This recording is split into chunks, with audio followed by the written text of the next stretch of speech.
Welcome back, and today we'll be talking about the first of our diseases of neuroscience, and that's Alzheimer's disease. Alzheimer's disease was discovered, probably come to expect this, by Dr. Alzheimer, Alois Alzheimer, seen here on the left. And it was from his first description of particularly this patient, Augusta Dieter, but also a few other patients, from which he came to this diagnosis of a unique disease that was sort of described as plaques in the cerebral cortex and neurofibril tangles. So we'll talk a little bit more about what that means. Sort of interesting. So Dr. Alzheimer is German, and he discovers this, very excited about this sort of new psychiatric disease, and he goes to present on it, and honestly nobody cares is what this seems to happen. So it's not actually until after his death, he dies reasonably young, I think in his early 50s. But after that people later pick up on his work, start to see more of it. Probably seeing more of it because people are living long enough to get such a disease. He's discovering this sort of around the turn of the century. So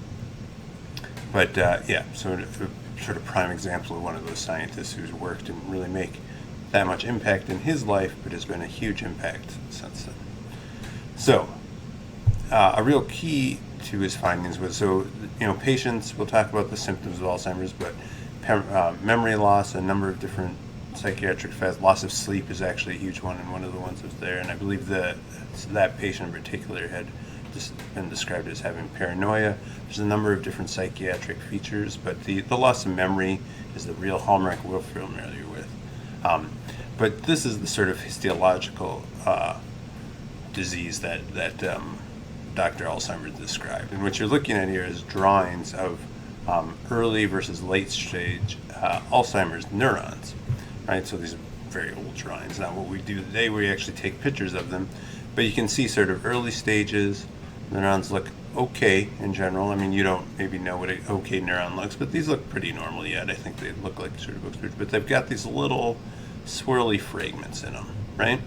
And that's a problem, because when we look later, now these neurons don't look so good. You see they're retracting processes. They don't look like full-on cells, and now they've got big chunks of swirlies in there, right? So those are what are going to be called plaques, or also separately there's something called neurofibril tangles, right? So just different. These are basically accumulations of proteins that sort of just gum everything up and make it not work right. And to be honest, we don't 100% still understand how they work or why they cause this problem. We have a lot of insight now, but we're still a ways from complete understanding them.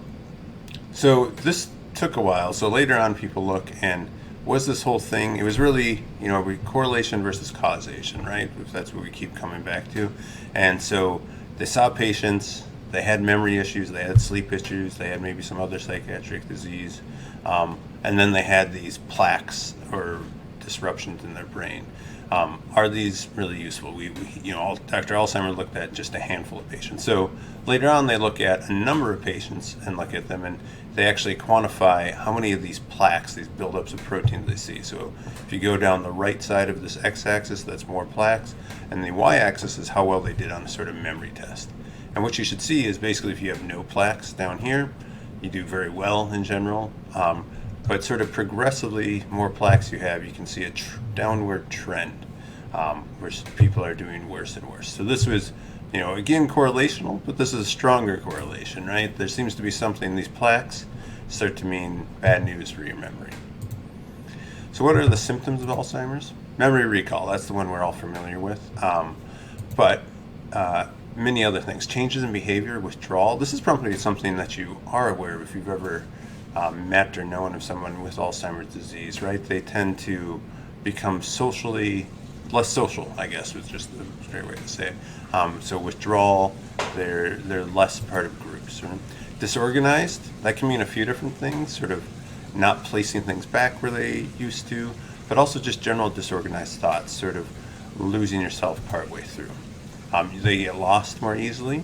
This is part of memory in a way, but it also seems to be, generally this is sort of hippocampal function, which is not necessarily where we think of Alzheimer's. We think of that in the cortex, but clearly some effect there, forgetting your place, right? what skills are preserved? I always find this a little bit interesting. So, preserved skills, reading. People generally lose their ability to read until fairly late on. Storytelling. This is something you may be familiar with, right? They like to tell stories of, especially like many years ago that I remember well. And music appreciation. We talked about this with Dr. Cheever a little bit about how a lot of people with memory loss, and that sort of more technical term we use there is dementia. There's many different forms of dementia, but often dementia is a symptom of Alzheimer's disease. Dementia patients, can really sort of be awakened a lot of times with music, because somehow that connects to us in a way that is sort of beyond that. One more point that I didn't mention here is sleep. This is actually one of the prime things a hospital will often use to diagnose Alzheimer's. You get progressively worse sleep as the disease goes on, and it's actually one of the earliest things that can be correlated with it. Although not necessarily, if you're sleeping poorly, don't worry. That's not, they're not going to diagnose you with Alzheimer's. So what does this look like, the pathology, right? So if we look at a picture of a brain here, healthy brain, this is a drawing on the left, and on the right there's an Alzheimer's brain. So what you're seeing, is pretty obvious. It's a neurodegenerative disease, meaning we're losing neurons and other tissue in the brain. So a nice healthy brain is nice, full and plump, and lots of brain cells there. We're all good. On the right, we're seeing big holes here. This is actually one of your ventricles, right? You should have a hole here. You just shouldn't have one this big. And similar with other parts of your ventricle here.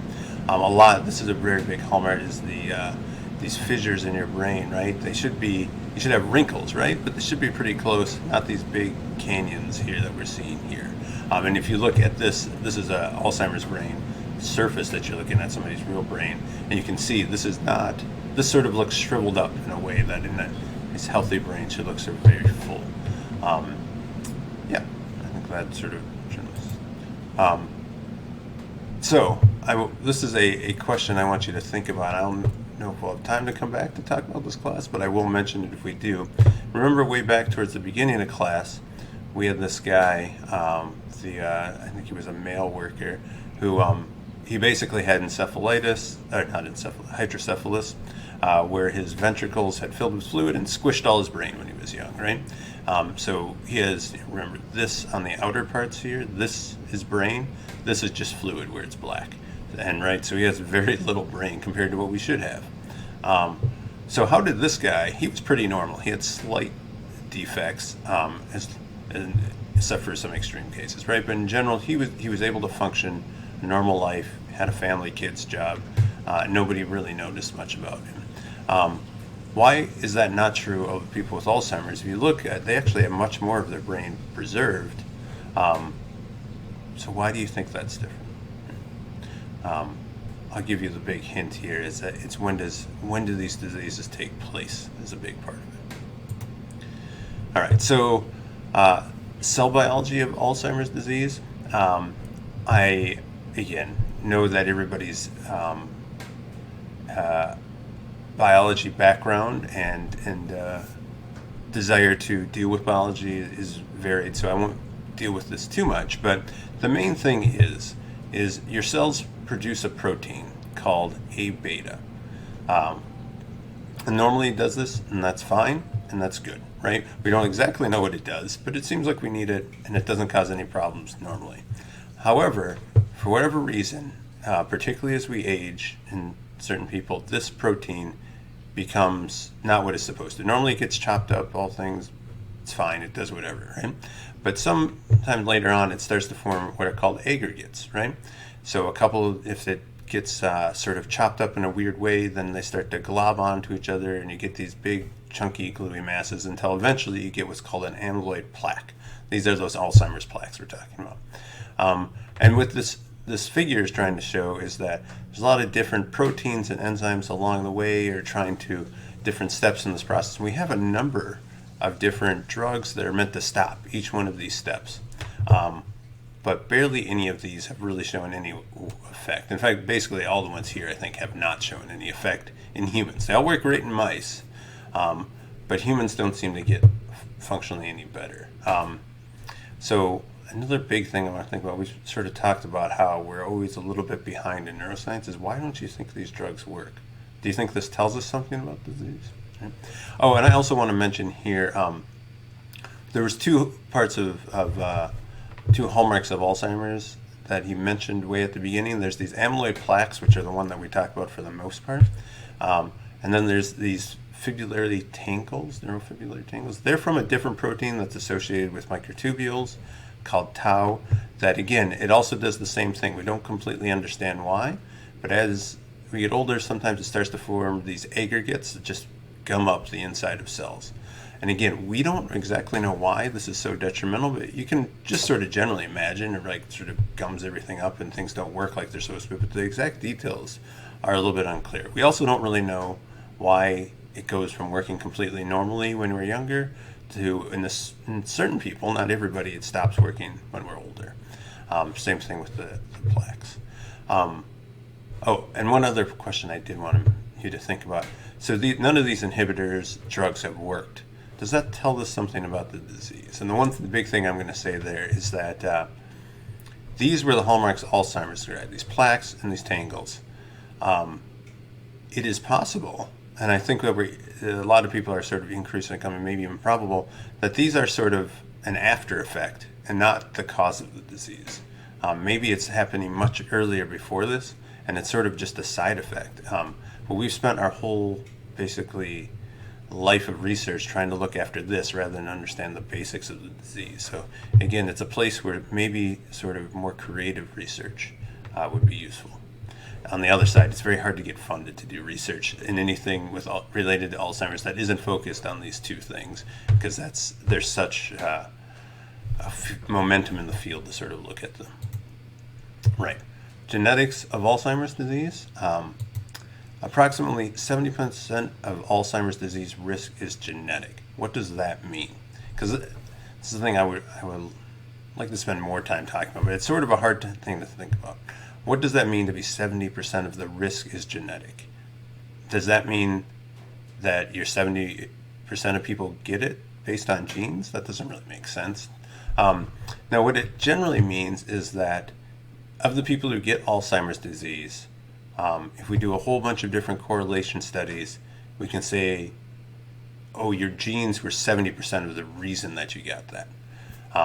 We can sort of get, what's the best way?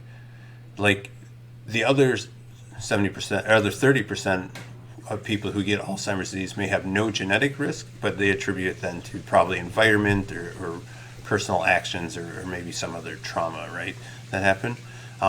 But this doesn't mean that there's necessarily one gene either. And if you have that gene, you have risk, and you don't. There are a few genes like that. For the most, Alzheimer's is actually more complicated.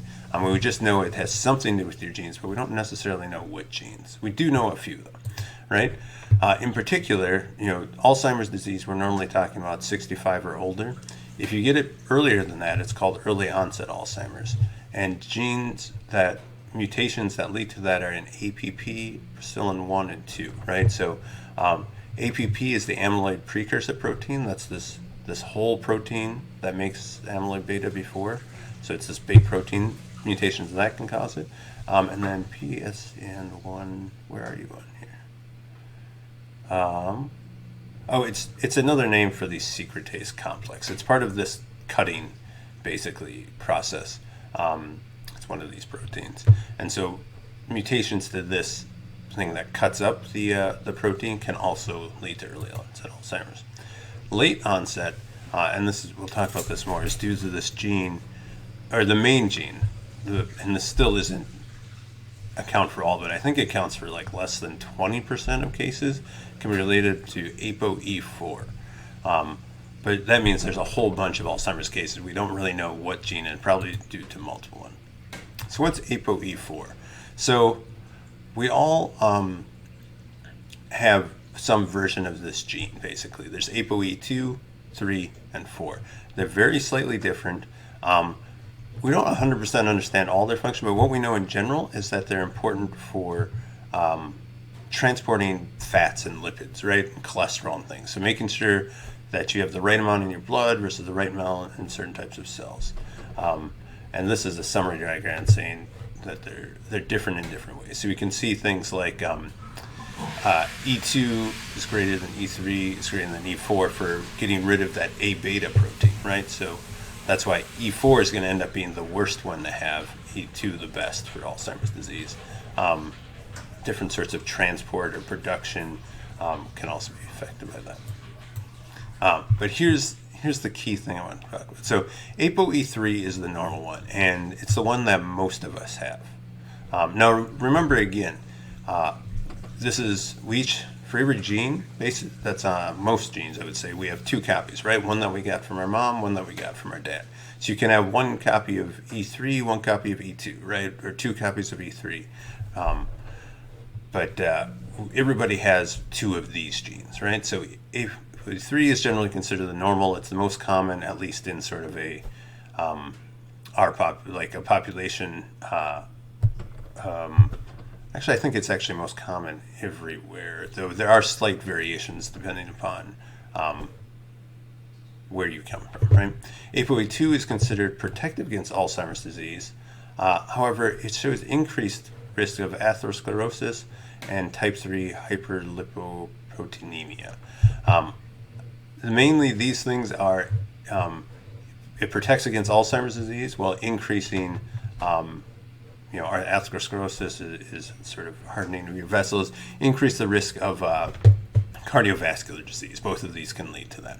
And then ApoE4 is actually an increased risk of Alzheimer's. However, it actually seems to be slightly protective against cardiovascular defects to a degree. So if we look at this chart below, genotype meaning what type of these genes you have. So E3, right? Two copies of the E3 gene. That's the most likely for all of us, though all of these are fairly common, to be honest. They're not super uncommon. E2, I think, is actually the least common. But anyways, we're going to start out with average risk, right? And then the rest of these are how much more likely are you to have Alzheimer's. So if you have one copy of E3, one of E4, now you're 3.2 times likely to have Alzheimer's. Remembering that's late onset, right, 65 or later Alzheimer's. But however, you get to two copies of E4, now you're almost 15 times more likely to get Alzheimer's in your life, again, late onset. If you have a copy now, this is kind of the weird one, of E2 and E4, right, neither one of the normal genes, you're actually still more likely to have Alzheimer's. However, if you have one copy of E3 and one of E2, or two copies of E2, of which this is the most rare thing. There's hardly anybody who has two copies of E2, right? I mean, there are some, but it's very rare. In each of these cases, you're actually 40% less likely to ever develop Alzheimer's than these E3 people. So my curiosity is always, which one of these would you want to have? Of all of these, there's basically 6 possibilities up front. Which, if you could sort of pick for yourself, what would you have? And then the other thing is, do you want to know which isoforms you have?